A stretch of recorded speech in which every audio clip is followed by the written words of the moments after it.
Ooh, what is going on, everyone? It's your favorite racing, fighting, and role-playing gaming Jackal Godric here, and welcome back to another The Crew Motorfest. And this is going to be our first ever Crew Motorfest video, and today I'm going to tell you guys about the overview for The Crew Motorfest for Season 4. And this time, the theme of this Season 4 is custom cars. Like, we're talking more or less the cars that you can actually get are custom made, to say the least. So, without any further ado, let's get started, and we're gonna be starting off right away is with the cars. And as you can see in the background, I have the Red Dutchness edition of the Chevrolet Impala. And as you see, yes, the first month is all low wire dog base. So without further ado, let's get started.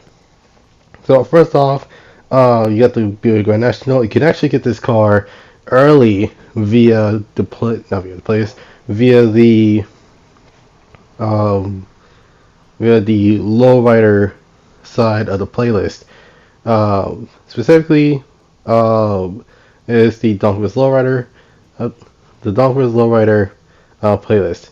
This car is a street tier 1 class, and maxed out. The car is not bad. Unfortunately, it has a really low top speed, but it has a lot of acceleration and it handles pretty well for a street tier 1 car. And not to mention, this car also has two variants of the car, so let's talk about those two. Up next, we have the El Sereno Edition, which is usually when it's an Edition variant of the car, that means it has been converted to a lowrider. And the car itself is customizable. Uh, even if it's a newer addition to a set of car. And not to mention, the car is also paintable, so there's that, to say the least. And basically, we're going to talk about the award for the donk side. And for those who do not know, if you actually pick the donk side, you can actually get this variant of the vehicle. Is the West Side Edition. Is the West Side Lower Edition, which is another variant of the lowrider, the Buick Lowrider variant, and it actually has the unique thing of custom paint and green headlights. So there's that, to say the least. And not to say, green lights actually flashes green. So there's that for the most part. Not to mention, it looks pretty nice, and not to mention the car is also paintable. So there's that, and not to mention it has a different livery as well. Now, as you go on to the donk side, you'll be introduced to the Chevrolet Caprice. The Caprice in Tier 1 class yes, it has a bit more top speed and acceleration. It just handles horribly due to the fact that it is basically a car from the 1970s. And usually when it comes to big body Chevys, they usually they're not too much of a handle, to say the least. Up next is you can actually get this. This is the Weasel D Custom Donk Edition. For the Chevy Caprice. Not to mention, you also have new vanity in the form of dashboard customization.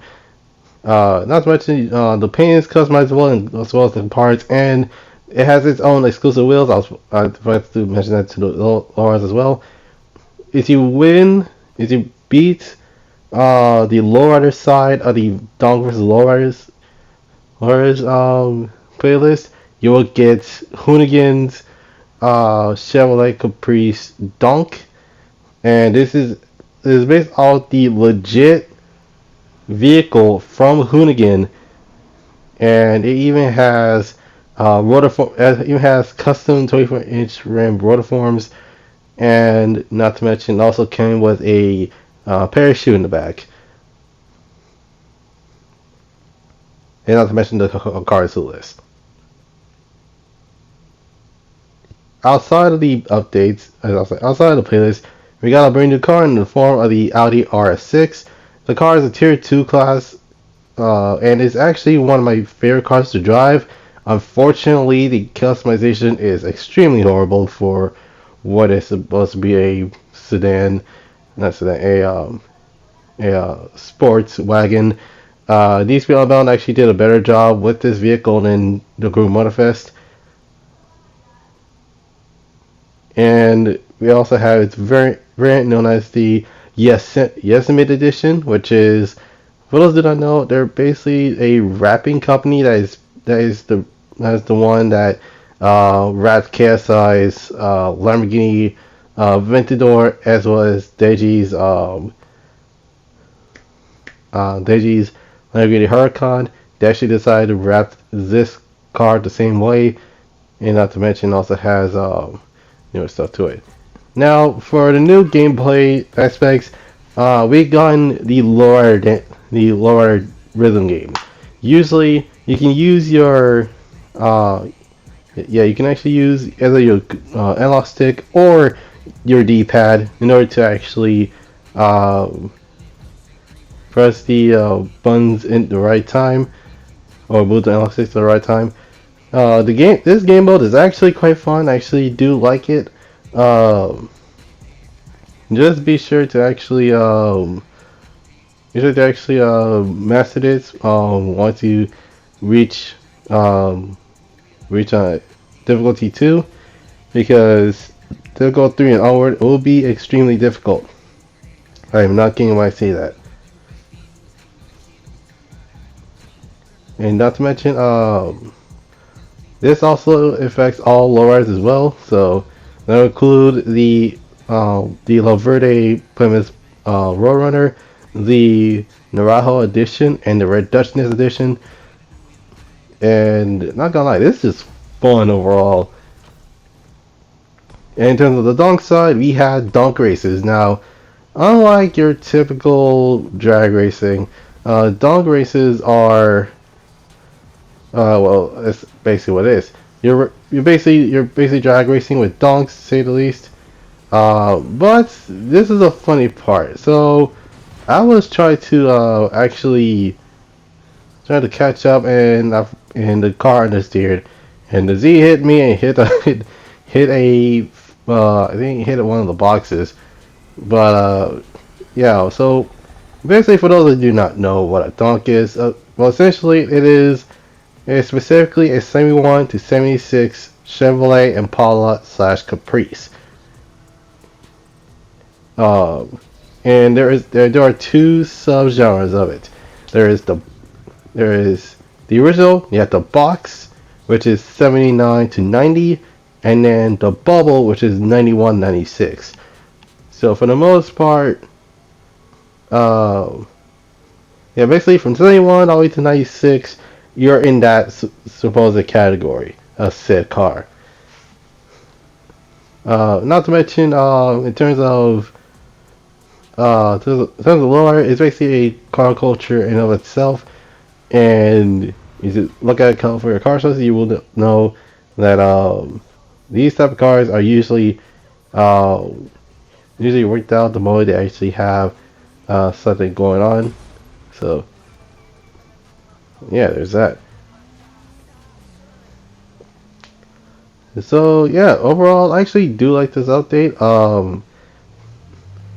Now for those wondering, if you're not too familiar with the lowriders, you know that the lowriders actually have new gameplay for them now. Instead of moving analog stick up and down, to actually have them like have the suspension have either the rear raised or the front raised. Now instead, um, you can actually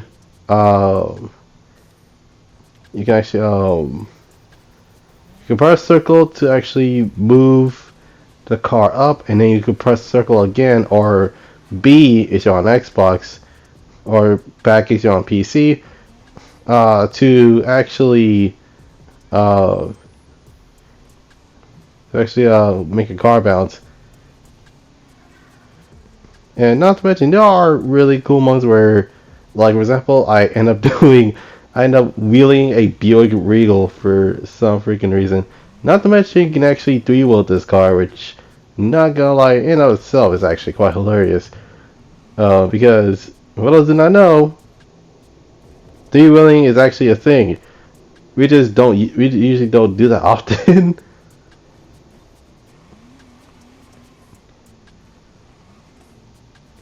But yeah, the actual cars themselves are actually pretty cool.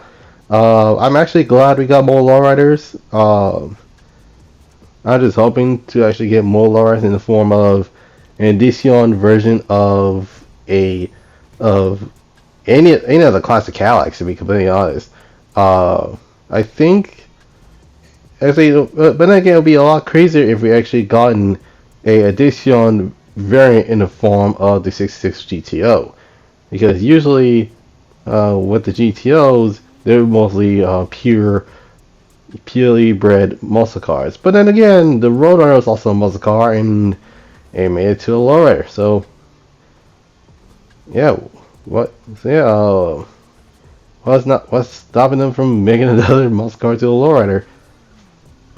But yeah, it's pretty amazing how everything turned out. So yeah, the actual so those don't know, donks actually can wheelie. All you have to do is hold down on the hold down on the joystick and then just accelerate. That's basically it. Everything else uh, is self-explanatory. Now the hydraulics are also can be used for the Roadrunner and on the Narajo edition of the Narajo and the Red Duchess, to say the least. For the wondering what the Narajo edition is, yeah, the Narajo edition is basically the standard. It's the standard showing Apollo lowrider. The Red Duchess is a special variant that came into the crew to in around 20, I say 2018, 2019. Um, wait, no, 2021. My bad. I had to think about it. Uh, so those came in around 2021, and last but certainly not least, uh, these cards are actually not that cheap to be, not that expensive, but they're not cheap either. So yeah, for the most part, the vehicles itself are not cheap and they're mostly not expensive. Uh, Not to mention that like these cars are actually really fun to actually mess around in, especially if you have, especially if you actually previously turned your lowriders to jelly builds. You have some really cool, really cool reactions for the most part. But at the end of the day, it's basically how it is. Uh, and like I say, they turned the rotor to a lower, while stopping them from converting another muscle car to a lowrider. Uh, but yeah, so for those wondering, yes, unfortunately there is there's no Mustang Dark Horse. Um, but hopefully we can actually get it. I don't really mind the car actually. Um, but yeah, that's overall. So in terms of the update overall, I actually do enjoyed it. And for those wondering what the prizes are, if you complete, if you get into the quarter finish of it, you get lowrider speakers, uh, Donk Nitrous, Dirty South Nitrous, and lastly, Dirty South tires um, with the actual with the V8 high riser audio, uh, which came out of the Chevrolet Caprice. For those wondering what that engine has, it has a 454 big block Chevy. which wasn't wondering, that is a 7.4 liter V8 if I remember correctly, and it's supercharged. So take that however you wanted to. But yeah, that will probably. But yeah, not to mention the challenges are not hard, they're not easy either. So there's that to say the least. So yeah, that's about it. So overall, I'm going to give season 4 a 9 out of 10. It's a lot better than season 3. I wasn't ever season 1. Season 2 was okay. Season 3, I liked it, but at the same time, it was meh. But season 4, I actually liked. And yeah, hope you guys enjoyed this video. Leave a like, subscribe, comment down if you want to see next. You can hit the notification bell on my subs coming to the channel. You know, check out my socials. And with that out of the way, this is Godric signing off, and I will see you guys next time. Peace.